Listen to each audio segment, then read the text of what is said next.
you've got parliamentary elections coming up in Georgia next year.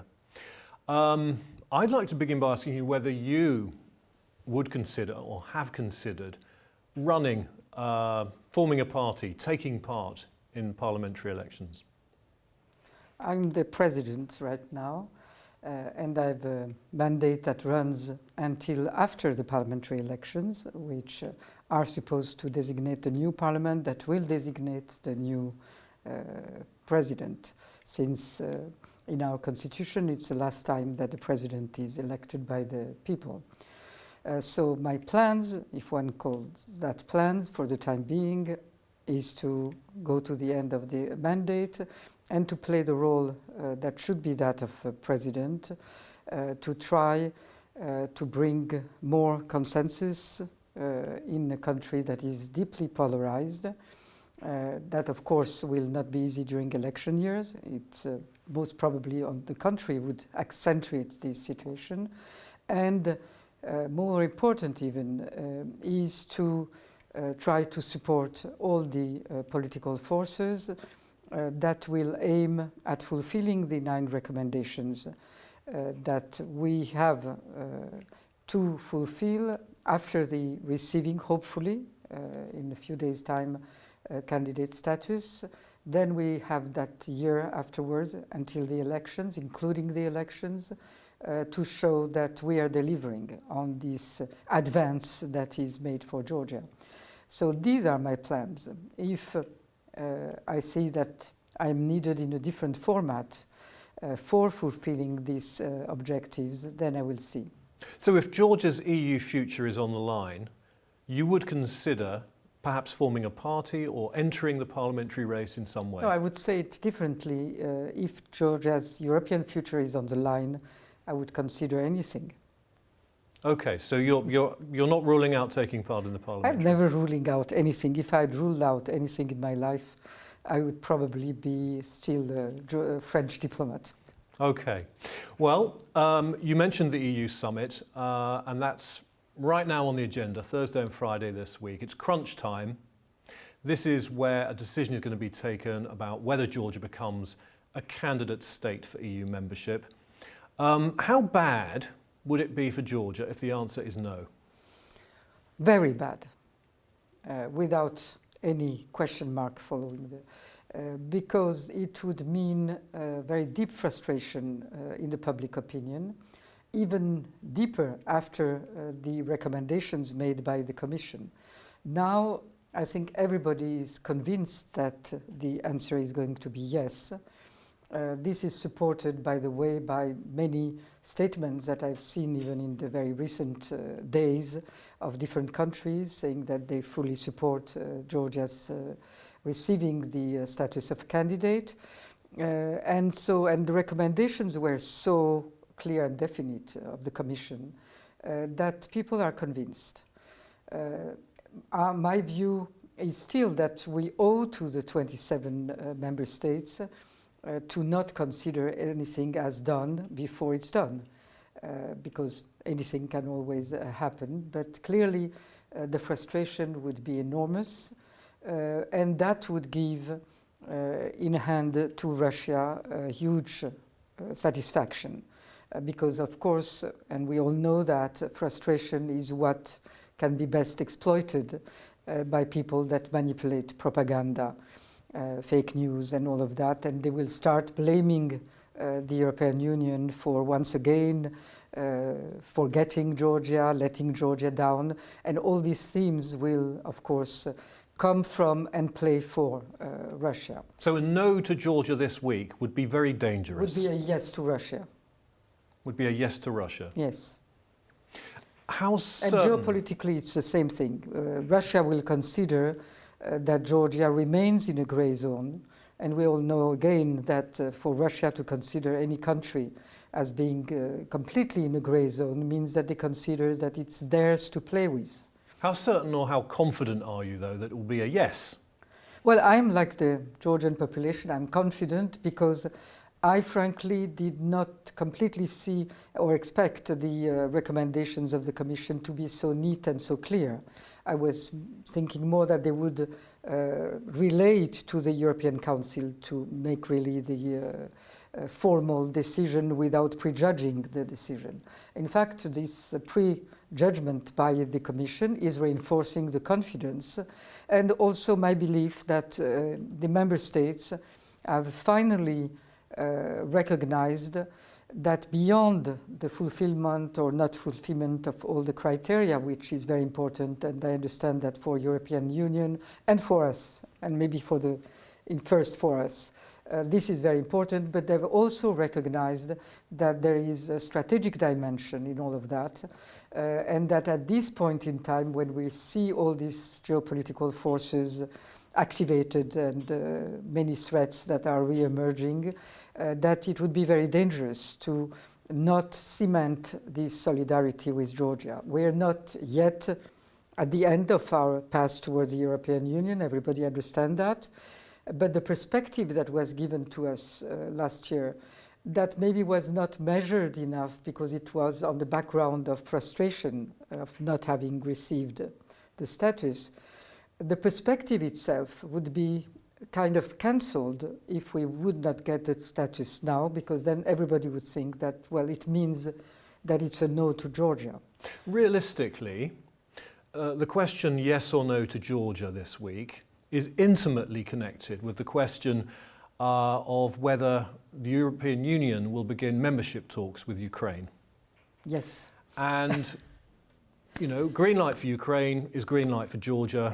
No to Ukraine could be no to Georgia. And I would say, and I would add to that, that no to Ukraine would be very bad for Georgia, not only because of the no to Georgia, which I described how bad that would be, but a no to Ukraine would be also disastrous for Ukraine, of course, for Georgia, because our fate is anyway linked in the future. It would be disastrous for the European Union. It would show that anybody can start bargaining within the European Union. When you say anybody, the main obstacle to Ukraine is clearly Viktor Orban, Hungary. That's how I understand it. And that would mean that Russia can start playing within the European Union on affecting, I would say, the decisions, not only based on the interest of the different countries, but based on how well Russia manipulates these internal discussions. And that's very dangerous. Okay, so Hungary is crucial. And as it happens, the Georgian government has a pretty close relationship with the Hungarian government. Hungary, Viktor Orban has supported Georgia's EU future. So what communication is going on now between Tbilisi and Budapest? Is the Georgian government lobbying Viktor Orban to support Ukraine's EU membership? Are you involved in any of this? No, I'm not, and I don't really know what. I know that there were visits, many visits to Hungary. If that has participated of the general support for Georgian candidature, that's fine. What is today the exact position regarding this link or not linking Ukraine and Georgia's future? That I don't know. What have been the discussions? What would your message be to Viktor Orban? The one that I'm just saying. I think that for the future of Europe, for the future of Georgia, for the future of Ukraine, for the future of freedom, and for the future of the geopolitical stability that we know, we need this decision to be a positive one for Georgia, for Ukraine, for Moldova.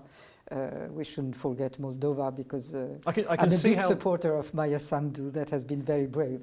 I can see how that message might resonate with many governments in the European Union. Do you think it will resonate with the government in Budapest? I don't know. I don't have the type of intimate the connections to know how that would resonate. But I also think that internally for the European Union, let's forget about the objects of this decision. I think at the time we are in, when the European Union, and that is very, for us, a very good approach now, that they have re-engaged the discussion about enlargement, which we know a couple of years ago was kind of forgotten and left aside. I think that this type of bargaining does not prejudge well of the future decisions about enlargement that are very necessary, or maybe the crisis will push towards these type of decisions. Anyway, what is important is that the EU enlargement policy continues, that it's reinforced, because what we all need, and that's not concerning Georgia only, it's a stronger European Union. It's a European Union that has a stronger defense and security policy. Now, maybe it's my old hat of diplomat working on these issues for many, many years. I think that the time has come for Europe to appear in the world as a very strong power. And that's part of being a strong power, is to enlarge to those countries that know what it means to fight for freedom. Well, let's look at some of the details of this, because the European Union, as you said, the Commission has issued a report saying we recommend Georgia be given candidate status. In the same report, it's laid out the criteria and has said Georgia does not meet fully most of those criteria. I think you accept those sort of conclusions. Where do you think are the biggest deficits? What has Georgia got to do? Well, Georgia has to do the maximum, I would say, on those criteria.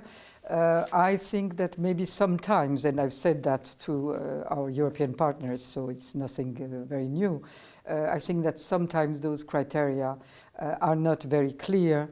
They're vague. They're general principles. And that has been for a long time when they're talking about the reform of the justice. Even when it gets a bit more concrete and they're talking about the High Council of Justice and reforming it, what does it mean, the reforming? We all know that we need a stronger, more independent justice system. That's one of the bases for democracy. How do we get there is another issue. How fast can we see real progress, and what are the marks of this progress? When can one say, well, yes, we now have a more independent justice system? Because we have had times in Georgia when we made big progresses, then we went backwards, and again some progress. So it's a bit tricky, and I think that the general population shares this objective, but I think we need more clarity and more, maybe, and it's not very optimistic, more agreement between the political forces, including among the opposition forces, on what are the first stages that we all want to see. And then we can measure the progress against those markers. There are some specific things mentioned in the European Commission's report. It says, for example, that Georgia is not aligned with the EU's sanctions on Russia. Well, that's an issue which is, again, there are no easy issues. I've been saying publicly and in many interviews outside that I disagree with the rhetoric of the Georgian authorities when they say that we do not align with the sanctions, because that basically was not true. And it was not true. It was confirmed by the high-level visits that we had from Americans, British, and EU high-level experts on these sanctions issues. That, and I met with them in private. They considered that, in general, the administration of the sanctions was adequate for the respecting of the sanctions. That the financial sanctions were very compliant, the banks were very compliant. Since then, there are things that have been happening that create more problems than they solve. One is the resumption of the flights with Russia, because it's opening more places where there can be evasion of sanctions. Well, so the flights themselves, that's in breach of sanctions. The flights themselves, not really, because those companies that are flying are not those that are sanctioned. So in literal terms... Well, the European Union has a flight ban going to and from Russia. Yeah, right, civilian flights. Complete. And you're not aligned with that. Yes, but we are aligned with the name of the companies that are sanctioned or not sanctioned. So as a myself a kind of expert on sanctions because I was presiding over the sanctions committee on Iran at the time. I know that for a neighboring country it's very difficult to be as compliant as is a EU member that can close a border and it does not affect anyone else. But we have Turkish goods going through Georgia and coming from Russia. We have Armenia that is basically linked to Russia through Georgian territory. So it's much more complicated. But what has to change, I think, is the rhetoric. And what has to change is what you mentioned in the first place, which is the percentage of the decisions that we share with the European Union. And that's something that we have accepted and that we should be respecting on a higher level. Maybe we won't get to the 100%. Maybe there are things that would be too difficult for Georgia being where it is. But the trend should clearly show that we're getting closer rather than... And this is not just about Georgia's EU aspirations. I mean, if Georgia is voicing solidarity with Ukraine, surely it should also be showing solidarity with Ukraine. Well, it is showing solidarity with Ukraine.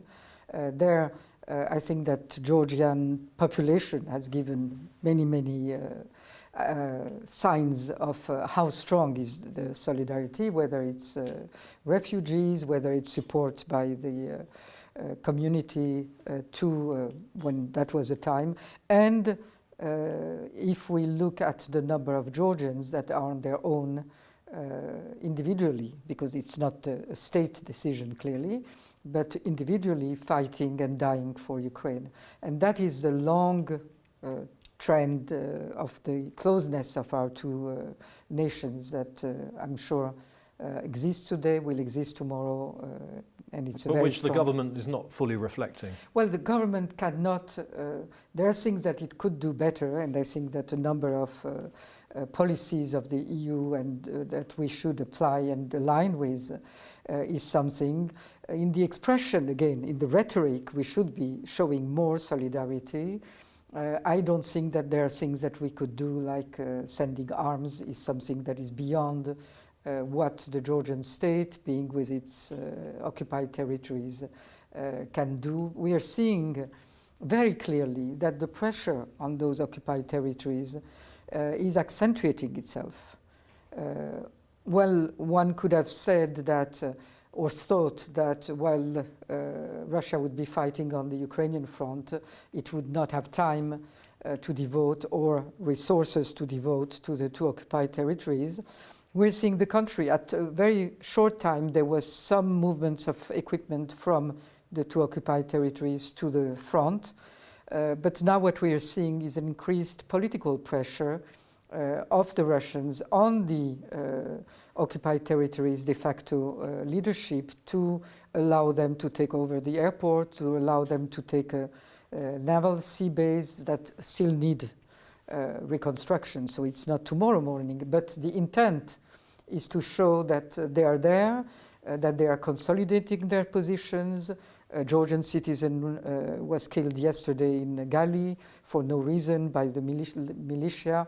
All of that is showing, and we have seen, of course, the movements on this delimitation line that are there to just play on the nerves of the Georgian society. So everything is there to show that we are very much there, and we are in no way in an attitude of lessening the tension on those two occupied territories. Is this shadow boxing or is this a real threat? Go and guess what is in the mind of Russians. What is clear is that they can do anything they want at any time because the Russian forces and their military bases are there on both occupied territories.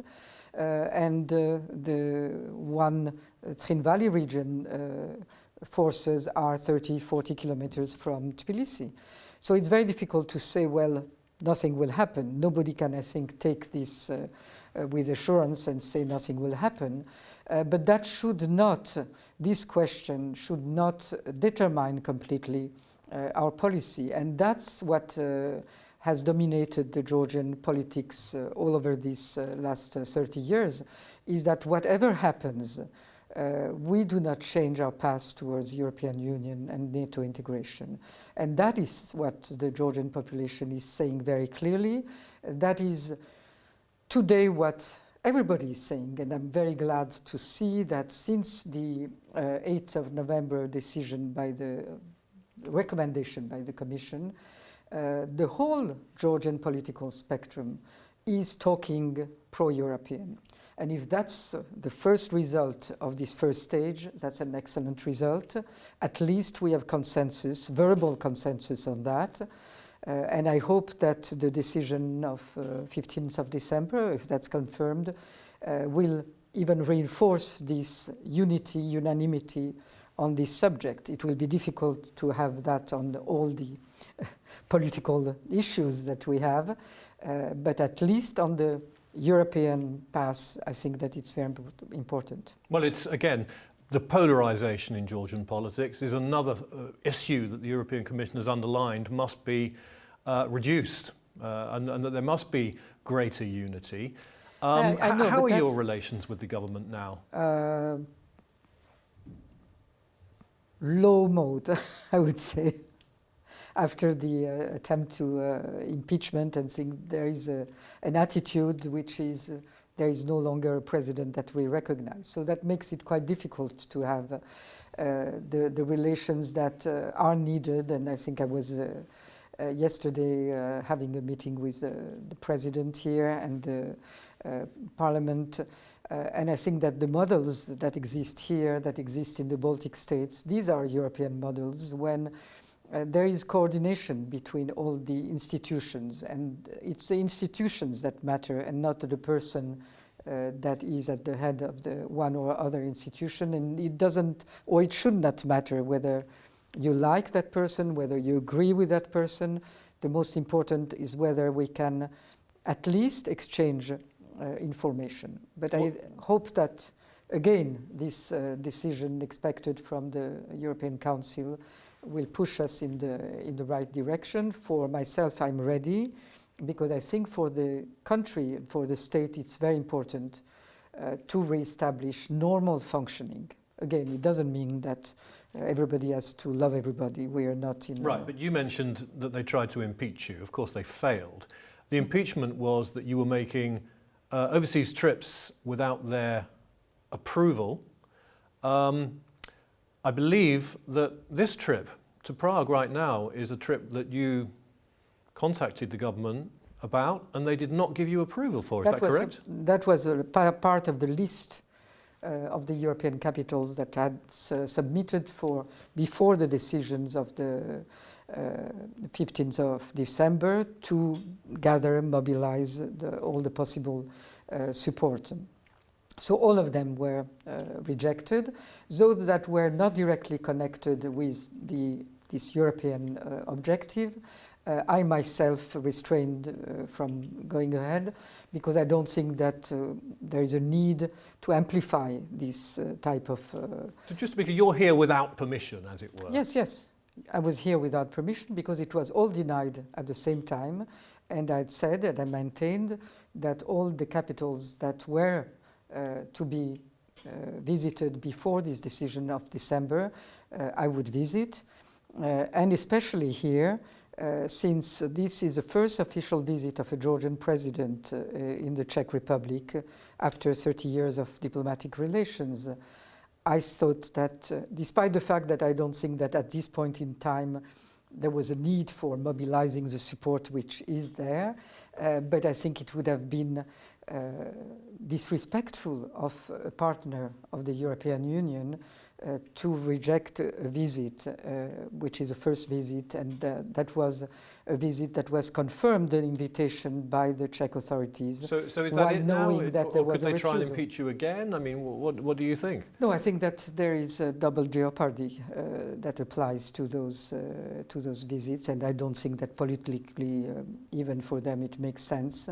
What we need, again, I think, is to find ways for this year to come, which will be a very important year for Georgia, to find some way to lessen at least these tensions. And I'm doing that because I'm going back tomorrow to invite all the political forces and all the previous administrations in my residence, together with the diplomatic corps, to be present when we transmit to the ambassador of the European Union the signatures that result from the campaign that we had started a few weeks ago after the 8th of November.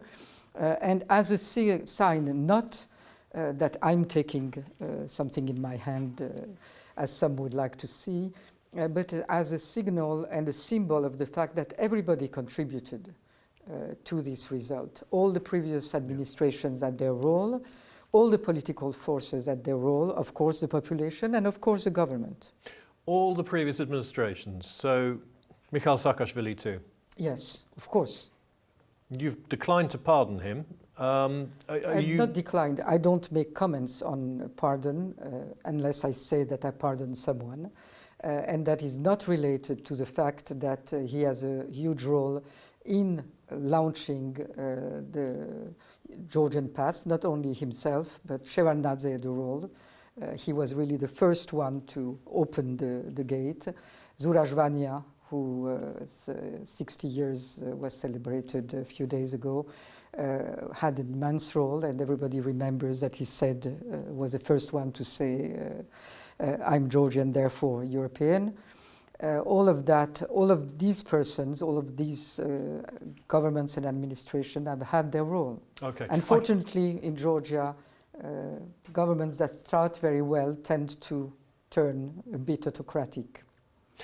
I'm getting a signal we're out of time. May I ask just one last question? I mentioned a pardon for Saakashvili. You've answered that.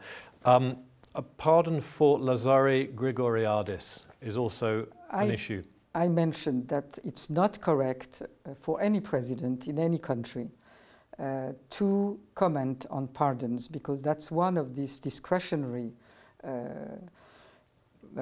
rights that detains the president, and where if you start commenting and start giving explanations on that, then it's very discriminatory towards those other people that are in jail, that have also asked for pardon, and have nobody to support them, including journalists outside of the country.